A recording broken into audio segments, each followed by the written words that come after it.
সবার দৃষ্টি আকর্ষণ করছি, আপনারা সবাই এক কাতারে চলে আসুন।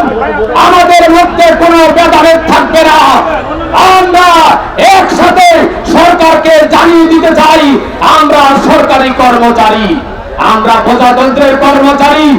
আজকে যেই 15 সালে আমাদের পে স্কেল দিয়েছে, এই থেকেই পর্যন্ত আজকে এখনো পর্যন্ত সরকার আমাদের দিকে কোনো দৃষ্টি দেয় নাই। তা কেন হচ্ছে জানি না।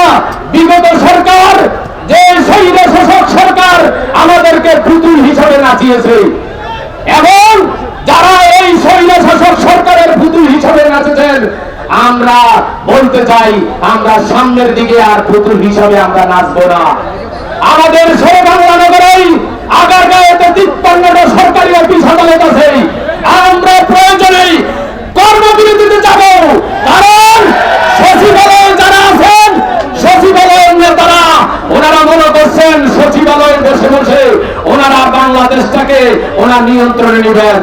আমরা ওনাদের কানে দিতে চাই আপনাদের এই সমস্ত ষড়যন্ত্র এবং এই ধরনের কুচক্রান্ত আমরা কখনো মেনে নেব না।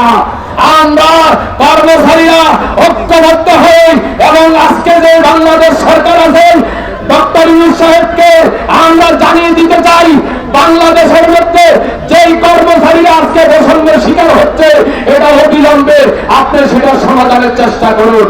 এবং যে সমস্ত আমরা সচিবালয়ে বসে আমাদের এই কর্মচারীদের দুর্দশা দেখছে না, তাদের কানে আপনি পৌঁছাতে হবে এবং তাদেরকে বুঝাতে হবে যদি কর্মচারীরা আন্দোলন সংগ্রামে এবং কর্মবিরতিতে যায় তাহলে সরকারি অফিস আদালত অচল হয়ে যাবে।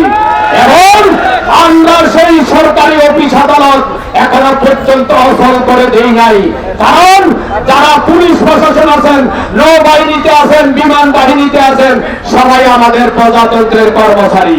এবং এই কর্মচারীদের, প্রজাতন্ত্রের কর্মচারীদের যে দাবিটা, সেটা শুধু একটা দপ্তর নয়, প্রতিটা দপ্তর অধিদপ্তরের কর্মচারীদের দাবি।